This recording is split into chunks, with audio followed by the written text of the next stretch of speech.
जब यही भारतीय जनता पार्टी के लोगों ने देश में लॉकडाउन करके सड़कों पर महिलाओं को बच्चा जन्म करने के लिए मजबूर कर दिया। पहले कौन कहां मर जाएगा, कहां जी जाएगा, कोई पूछने वाला नहीं। और याद कीजिए वो दिन, किसी राज्य का आपका भाई, आपका ये नौजवान दोस्त बेटा पहला देश में है जो अपने मजदूरों को हवाई जहाज से ढो करके आपके घरों में पहुंचाने का काम करता। कोयला, लोहा, अब्रक सारा कुछ हम लोग दिया। हमारे खनिज संपदा से दिल्ली, मुंबई, गुजरात चमकता रहा। हम लोग अंधकार में, भुखमरी में, गरीबी में। हम तो कहते हैं हमारी सरकार रांची हेडक्वार्टर से चलने वाली सरकार नहीं है।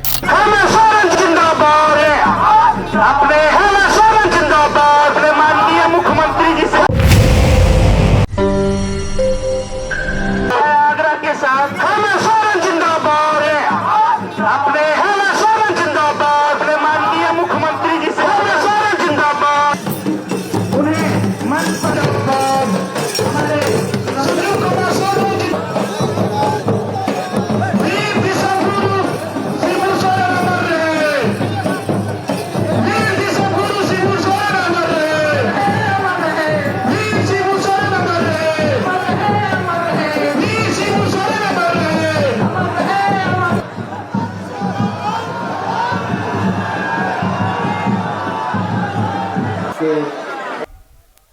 में आयोजित सदस्यता ग्रहण समारोह में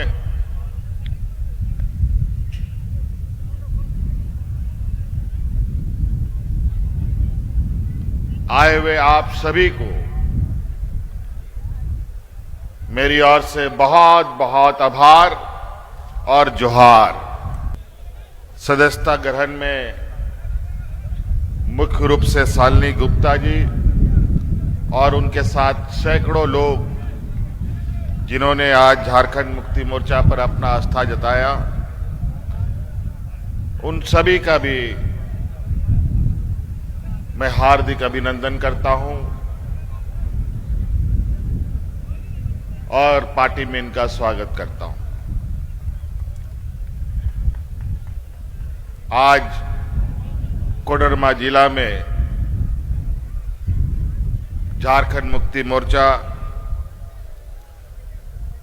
अपने राजनीतिक कार्यक्रमों को आगे बढ़ाते हुए एक और कड़ी झारखंड मुक्ति मोर्चा में आज जुड़ा और वो कड़ी है शालिनी गुप्ता जी और यहां उपस्थित सैकड़ों महिलाएं, नौजवान, बड़े बुजुर्ग।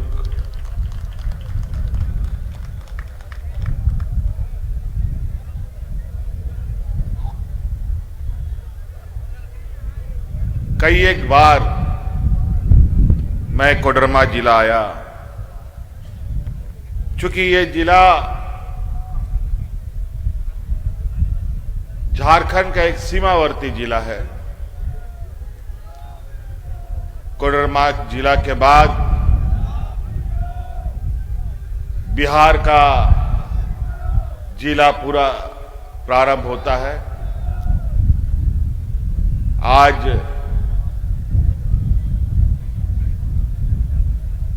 एक लंबे समय के बाद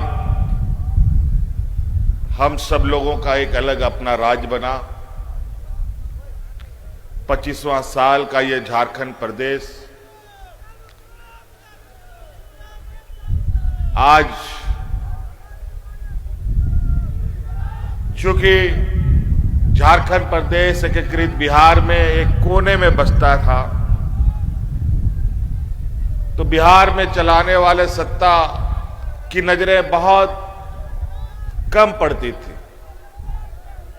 और नतीजा झारखंड प्रदेश कई मायनों में पिछड़ा सा रहता था।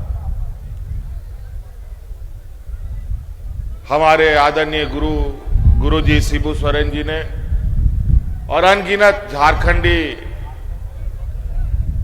वीरों ने एक लंबा संघर्ष कर अपना एक अलग राज्य बनाने का संकल्प लिया और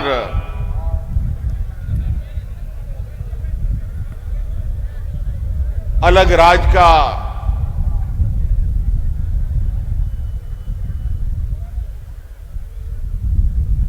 एक ऐतिहासिक लड़ाई लड़कर ये राज्य को बनाया।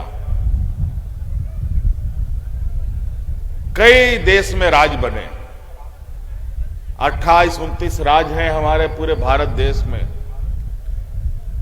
कई राज प्रशासनिक दृष्टिकोण से अलग हुए, लेकिन ये झारखंड प्रदेश एक ऐसा राज है जो राज संघर्षों से पैदा हुआ। जैसे इस भारत देश को कितना संघर्ष करना पड़ा आजादी के लिए, वो आप सबको पता है। महात्मा गांधी जी से लेकर भगत सिंह से लेकर के अनेक ऐसे शूरवीरों ने भारत देश के लिए अपने प्राणों की आहुति दे दी। ना जाने कितने लोग जेल गए, ना जाने कितने लोग देश के लिए कुर्बान हो गए। कुछ लोगों का नाम निश्चित रूप से हम सब लोग जानते हैं। ठीक उसी प्रकार जब यह भारत देश आजादी का सपना भी नहीं देखता था, उससे कई वर्षों पहले आगे से झारखंड में यहां के आदिवासी मूलवासी अंग्रेजों से लोहा लड़ते थे। झारखंड के वीरों का भी आपको नाम याद होगा। भगवान बिरसा मुंडा, सिद्धू कान्हू, चांद भैरव, तिलका मांझी। बाद में कई विनोद बिहारी महतो, ए.के. राय, और हाल फिलहाल तक आपने दिसम गुरु शिबू सोरेन जी को भी देखा, जो आज हमारे बीच में नहीं है। कितना संघर्ष किया था। ये हजारीबाग जेल से लेकर झारखंड के हर कोने का जेल झारखंड के आंदोलनकारियों से भरा पड़ा था। तब ये राज मिला है। देश आजादी की लड़ाई तो बहुत बाद में लोगों ने संघर्ष करना प्रारंभ किया। इस मायने से इस राज्य में कई ऐसे, ये राज अपने आप में एक ऐसा विरासत अपने कंधों पर लेके चल रहा है जो शायद ही किसी राज्य के पास हो। इसीलिए हम अपने इस राज्य के प्रति अपने आप को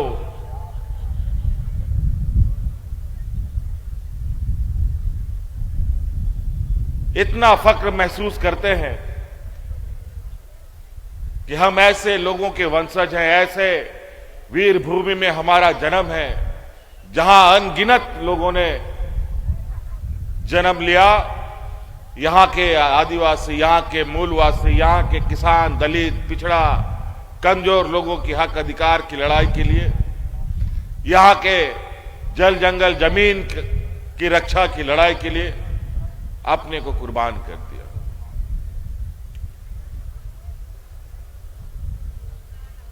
ना जाने कितने महिलाओं के मांग का सिंदूर उजड़ गया, ना जाने कितने नौजवान विधवा अनाथ हो गए,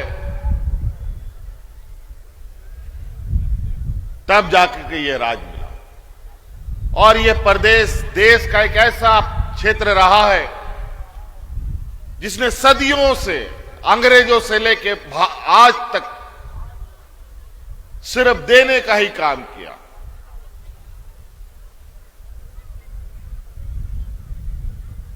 देश का सबसे अधिक खनिज संपदा हमारे इसी राज्य में है, झारखंड प्रदेश में। कोई ऐसा खनिज संपदा नहीं है जो यहां नहीं मिलता। आपका कोडरमा जिला में भी अभ्रक का एक बहुत बड़ा डिपॉजिट और खनिज संपदा के रूप में यहां पाया जाता है, और वो इतना बेशकीमती है कि उसका सही तरीके से खनन कार्य हो तो कोडरमा का जिला का लोग पेट पालने के लिए दूसरे राज्यों में मजदूरी करने के लिए जाने की जरूरत नहीं पड़ती। हमारा गांव देहात इतना गरीब गुरुआ नहीं होता।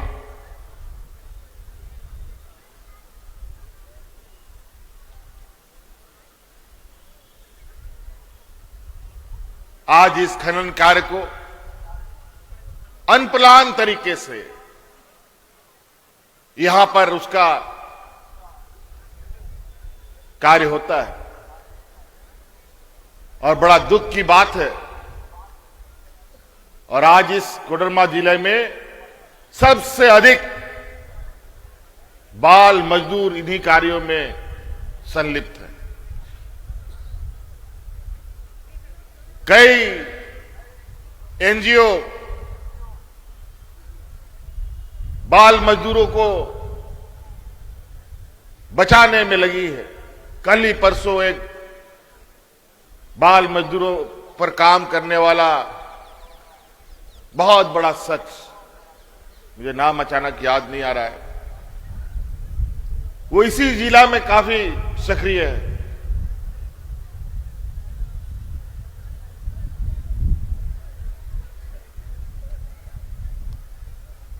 तो कई ऐसी चीजें हैं जहां हमको आज हमारा गांव देहात, हमारा आने वाला पीढ़ी हंसता खेलता रहता। कोयला, लोहा, अब्रक, सारा कुछ हम लोग दिया। हमारे खनिज संपदा से दिल्ली, मुंबई, गुजरात चमकता रहा। हम लोग अंधकार में, भुखमरी में, गरीबी में हमें जीने पर मजबूर होना पड़ा।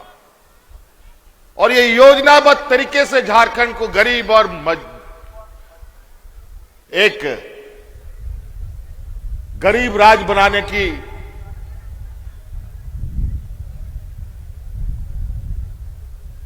काम को अंजाम दिया गया। ऐसा नहीं था। देश आजाद होने के बाद यहां कारखाने, उद्योग लगे, लेकिन दुर्भाग्य से उसका लाभ हमारे झारखंडी भाइयों को नहीं मिला। क्यों? आप लोग कभी सोचते हैं क्यों झारखंड गरीब है?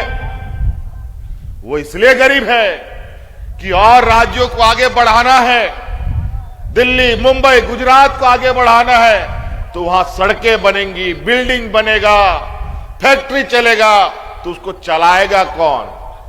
सड़क बनाएगा कौन? वहां नाली बनाएगा कौन? बिल्डिंग बनाएगा कौन? उसके लिए तो मजदूर चाहिए। इसीलिए झारखंड, बिहार को लोगों ने मजदूर बना के छोड़ दिया।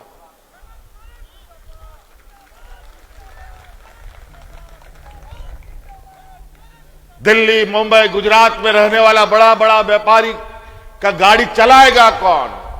उसके घर में बर्तन मांजेगा कौन? इसीलिए झारखंड, बिहार को मजदूर बनाया गया। मुझे तो पता नहीं था कि इतने झारखंड के लोग अलग अलग राज्यों में अपना पेट पालने के लिए, मजदूरी करने के लिए पलायन करते हैं। ये तो कोरोना, कोविड आया, देश में लॉकडाउन हुआ, तब पता चला कि इतनी बड़ी संख्या हमारी झारखंड की बाहर जाती है, महिला पुरुष सभी। और इधर कोडरमा, गिरिडीह से तो भरे पड़े हुए।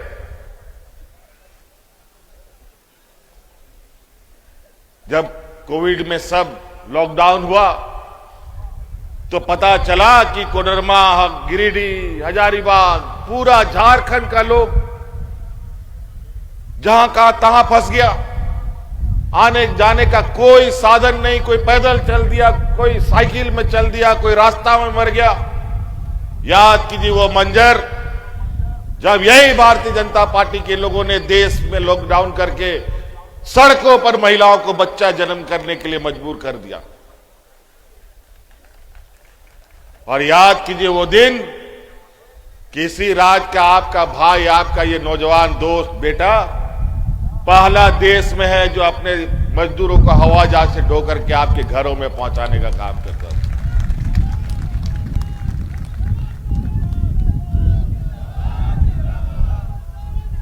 देश में किसी ने नहीं शुरुआत की, कोई अपने मजदूरों को लाने के लिए तैयार नहीं।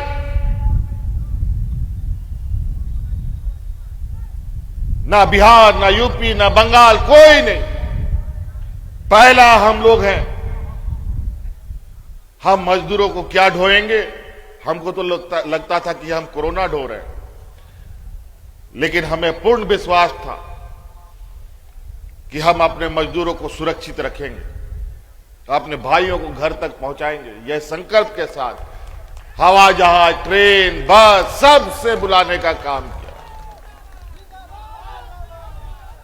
और आपको तो पता है, अगल बगल राज्य में कोविड में लोग ऐसा मरे, लेकिन जानवर मरता हो, कोई बीमारी फैलता है तो मुर्गी सब जैसा मरता है, सब खत्म, वैसे ही लोग मर रहा था। उनको जलाने के लिए लकड़ी खत्म, दफनाने के लिए मिट्टी खत्म हो गया। उन लोग नदी में, मैदान में फेंक देता था अपने परिजनों का लाश। लेकिन झारखंड में कोविड कैसे आया, कैसे चला गया, किसी को भनक भी होने नहीं दिए हम लोग। और उस समय भी याद कीजिए, पूरा देश को अगर कोई ऑक्सीजन सप्लाई कर रहा था, वो तो झारखंड प्रदेश ऑक्सीजन सप्लाई कर रहा था।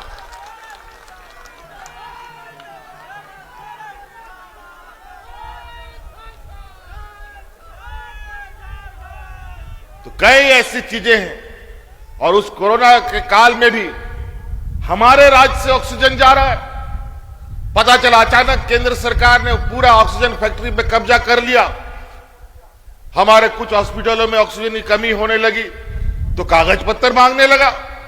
हमने तुरंत दिल्ली में बात किया कि क्या बात है, हमारे अस्पतालों में ऑक्सीजन नहीं जा रहा है। तो नहीं, केंद्र सरकार ने रोक लगा दिया। तो हमने भी कहा तब केंद्र सरकार का भी रोक दो, यहां से कोई गैस नहीं जाएगा, पहले झारखंड को जाएगा तभी किसी राज्य को जाएगा। तब आनंद फानन में बोला नहीं, झारखंड प्रदेश के लिए कोई कागज पत्र का जरूरत नहीं है, जिसको ऑक्सीजन चाहिए वो यहां से ले सकता है। अजीब हालत। मतलब गरीब है तो इसका मतलब आप कुछ भी कर सकते हैं हमारे ऊपर। अब ऐसा नहीं चलेगा। राज तो हम लोग लड़ के लिया, और यही सोच करके शायद हमारे अगुआ नेता जो हम लोग के मार्गदर्शक लोग रहे, क्योंकि इस क्षेत्र में शिक्षा का भी अभाव बहुत रहा। यहां के लोग मानसिक रूप से कमजोर, आर्थिक रूप से कमजोर, बौद्धिक रूप से कमजोर। यही सोच करके लड़ के लिया झारखंड। अब राज्य अलग हो गया तो अपने से विकास होगा सबका। लेकिन राज मिलने के बाद जो 15-16 साल, 17 साल हम लोगों ने मंजर देखा, वो भी विचलित करने वाला था।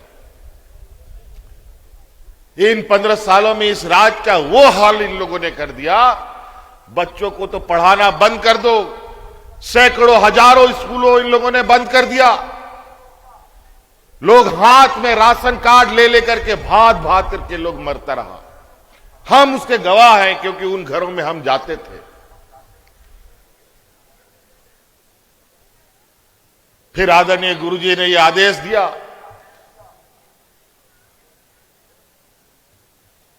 झारखंड मुक्ति मोर्चा के सिपाहियों को कि झारखंड तो हम लोग लड़ के ले लिया, लेकिन जो स्थिति अभी बनी है इससे झारखंड बचेगा नहीं।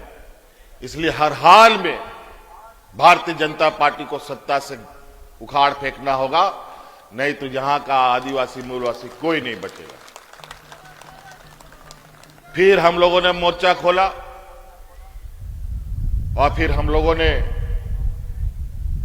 ये हम लोग का दूसरा टर्म है, हम लोगों ने सरकार बनाई और आपको हम विश्वास दिलाते हैं। और हम यहां कहने से हमें गर्व होता है कि 6-8 साल से हम लोग सरकार चला रहे हैं, एक भी व्यक्ति भूख से नहीं मरा।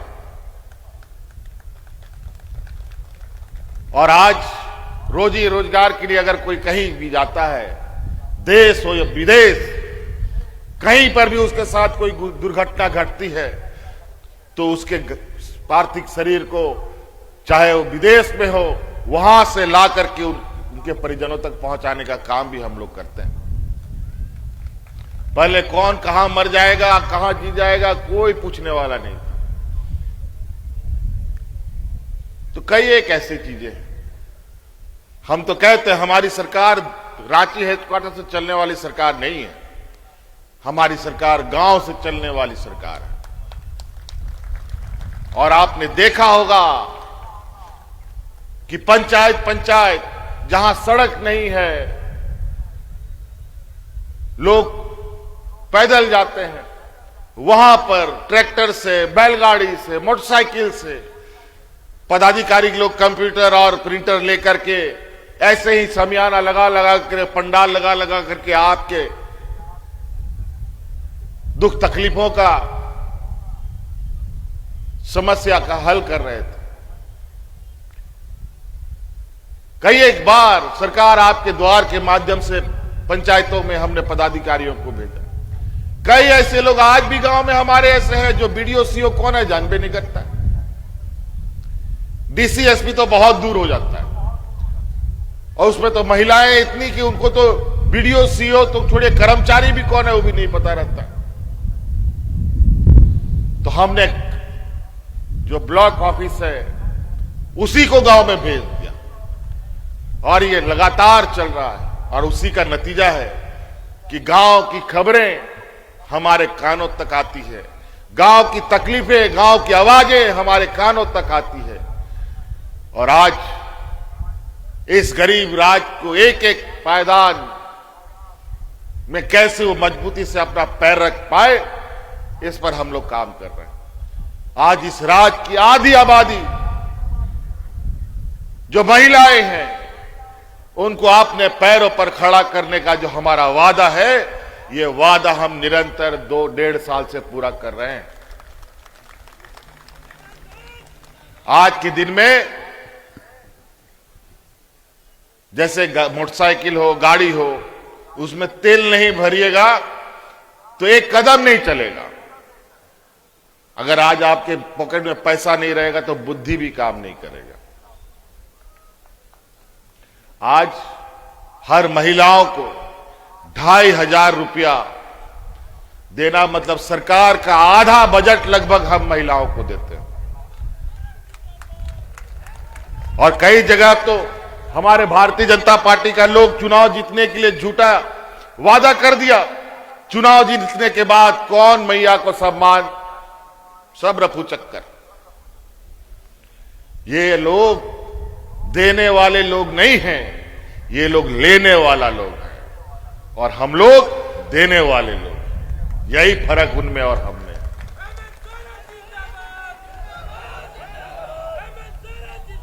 आज हमारा नौजवान, यहां का गांव देहात का नौजवान उच्च शिक्षा के लिए आज सरकार उनको विदेशों में तक भेजती है।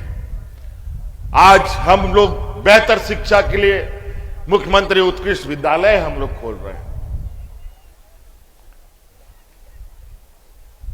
हम तो आप लोग को से यही गुजारिश करेंगे कि आप लोग अपने बाल बच्चों को पढ़ाइए, लिखाइए, डॉक्टर, इंजीनियर, वकील बनाइए, जज बनाइए, तभी राज्य अपने पैरों पर खड़ा होगा। हम लोग तो अभी निरंतर स्कूल खोल रहे हैं, शिक्षकों की बहाली कर रहे हैं, पदाधिकारियों की बहाली कर रहे हैं। अभी सरकार की दूसरी पाली में अभी साल भर ही बीते हैं, अभी साल भर ही लगभग हुआ है, और इस साल भर के अंदर 26,000 से अधिक नौजवानों को हम लोगों ने नौकरियां दी है। कोई बीडीओ बना, कोई सीओ बना, कोई कलेक्टर बन रहा है। और बड़ा गर्व का बात होता है जब मंच पर आकर के वही अभ्यर्थी बोलता है कि आज मैया सम्मान योजना के बदौलत आज हमको ये नौकरी मिला है।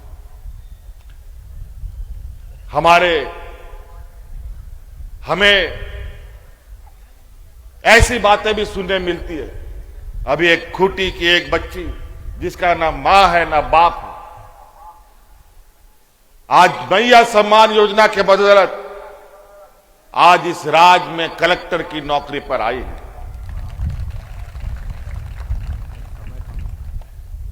तो कितनी गर्व की बात है। हम लोग जो कहते हैं वो करके दिखाते हैं। हमको पता है हमारे राज्य में गरीबी कितनी है और कैसे इनको बाहर निकालना है गरीबी से। केंद्र सरकार के साथ चुनौतियां हैं, हमें मालूम है, और गरीब को कोई अधिकार हक घर पे लाके नहीं देता है, उसे लड़ना पड़ता है, उसे छीनना पड़ता है। तो हमारा जो भी अधिकार है केंद्र सरकार उसे लड़ के लेना हो तो लिया जाएगा, कानूनी लड़ाई लड़ना हो तो लड़ा जाएगा, राजनीतिक लड़ाई लड़ना होगा तो लिया जाएगा, लेकिन अपना हक अधिकार लेके हम लोग रहेंगे, क्योंकि वो सारी चीजें आपके लिए है।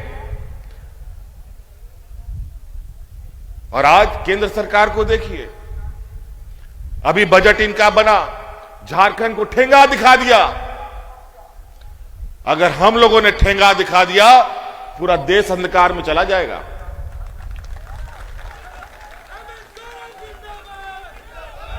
हम लोग इस संघीय ढांचा में कुत्ते बिल्ली की तरह नहीं लड़ना चाहते।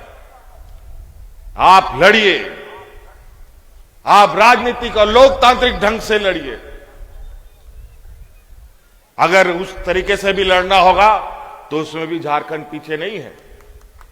हमारे पास इतनी ताकत है और वो ताकत उनको भी मालूम है।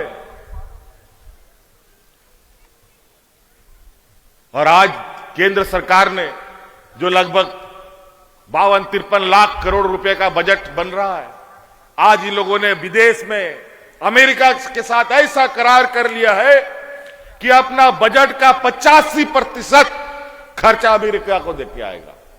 बता 15% में देश कैसे चलेगा जी? कैसे चलेगा 15% में? किसको देगा, किसको नहीं देगा? इसमें पूर्णतया जो गैर भाजपा शासित राज्य है वही उन्हीं का हक अधिकार मराएगा।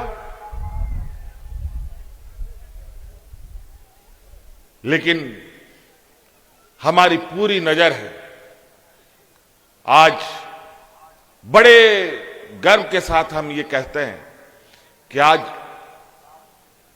जो भी हम काम करें उस काम का सीधा फायदा हमारे राज्य के लोगों को मिले।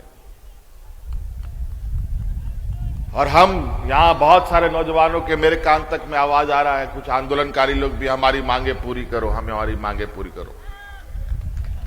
मैं आप सभी नौजवानों से कहना चाहता हूं, आप भी हमारे, चूंकि आज बतौर मुख्यमंत्री हैं तो हमारी जिम्मेवारी है, लेकिन जिम्मेवारी भी है, लेकिन आपकी भी मांग जायज है तो निश्चित रूप से उस मांग पर सरकार गंभीरता से विचार करती है। आज जेपीएससी का एग्जाम निकलने वाला है। अलग अलग जगहों से हमारे नौजवान हमको बोल रहे हैं कि थोड़ा उम्र सीमा घटा दो, थोड़ा उम्र सीमा घटा दो। हमने कहा अब तो हम लगातार, ये लोग 20 वर्षों में 4 बार एग्जाम ले पाए, हमने तो मात्र 5 वर्षों में 5 बार एग्जाम ले लिया। अब तो रेगुलर्स आ गया, कितने को हम उम्र छान दें, और नई पीढ़ी को भी तो मौका देना है। लेकिन अगर उनकी मांगे जायज है तो उस पर भी हम एक सकारात्मक विचार करते हैं। आज बेहतर शिक्षा के लिए, क्योंकि यहां पर आदिवासी, दलित, पिछड़ा लोग कई मायने में हमेशा पिछड़ा रह जाता है।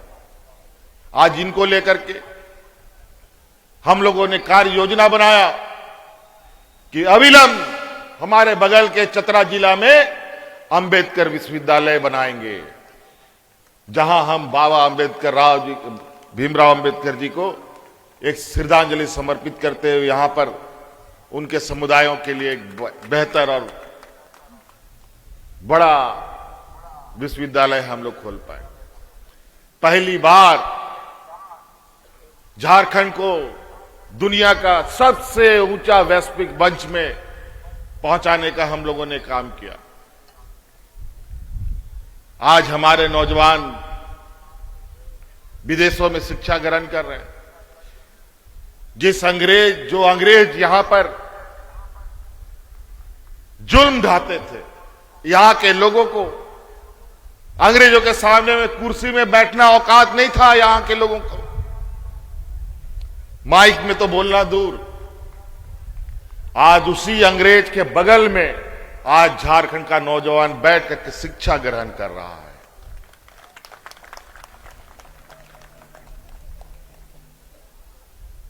पूरे सम्मान के साथ। तो साथियों, बातें बहुत है। आज शालिनी गुप्ता जी आई हैं। मैंने शालिनी गुप्ता जी को कई लंबे समय से इनके संघर्ष को मैंने बहुत ध्यान से देखा है। शालिनी गुप्ता जी में क्षमता है, समर्पण भी है, लेकिन कभी कभी होता ये है, हम तो बोलते हैं, अनेकों लोग आएंगे आपको अलग अलग तरीके से भाषण देने, लच्छेदार मीठे मीठे बातें बोलने, कई राह दिखाने वाले लोग भी आएंगे। इतने लोग आएंगे कि आपको पता नहीं चलेगा कि कौन सही है कौन गलत है।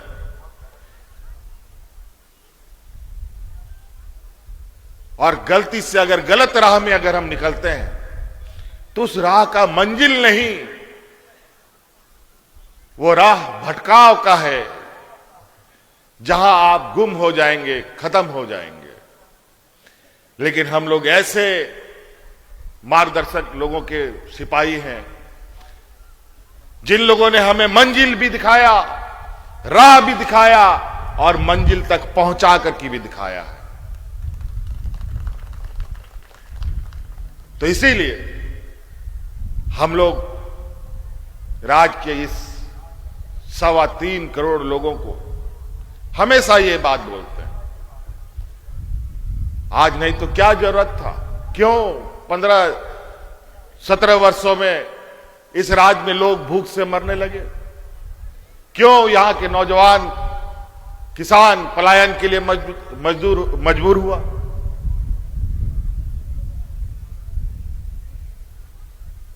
और आज क्या ऐसी आन पड़ी, हमें क्या तकलीफ है सरकार को इतना और भी काम करने। लोग ऐसे ही बदनाम करता है कि ठेका टेंडर और इधर उधर में सब कमीशन खोरी चलता है। अब महिलाओं को सम्मान दे रहे, इसमें कौन कमीशन सरकार को मिल रहा है, हमको बता दो। एक बटन दबता है तो सीधे महिलाओं के खाता में चला जाता है, कोई बिचौलिया बीच में नहीं है।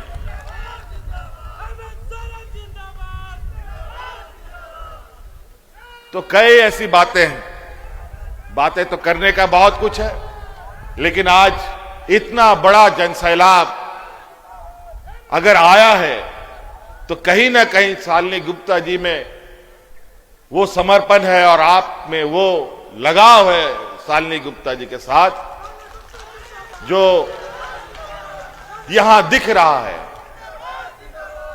ये ताकत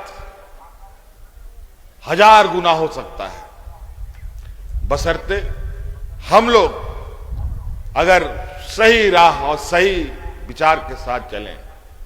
और हमने आज इसीलिए शालिनी गुप्ता को भी कहा, इनको भी अपने साथ चलने के लिए हम लोग राजी हुए कि नहीं, इनमें क्षमता है, इनको जिम्मेवारी दी जा सकती है और इनके माध्यम से कोडरमा जिले का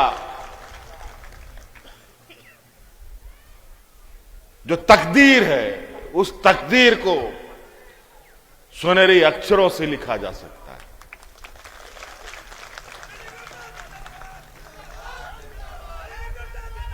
आज मुझे पता है शालिनी गुप्ता जी अपने इस सामाजिक कार्यों के अनुरोध के साथ साथ पारिवारिक रूप से भी कई झंझावातों से जूझ रही हैं। उसके बावजूद आपके दुख तकलीफ में ये सदैव खड़ा रहने वाली महिला और महिलाओं को आगे आने में कितनी अड़चनें होती है वो मैं जानता हूं। और आज उसी का एक भरपाई है कि हमने शालिनी गुप्ता जी को संगठन के साथ हमारे साथ चलने के लिए पार्टी का एक सहयोगी बनाया है। और निश्चित रूप से आने वाला समय में आप देखेंगे, अगर हम लोग कोडरमा में एक बेहतर भविष्य का सोच रखते हैं तो आपको वो चीजें कहीं मिलेगी, कहीं दिखेगी तो शालिनी गुप्ता जी के ही बीच में दिखेगी। तो इसीलिए साथियों,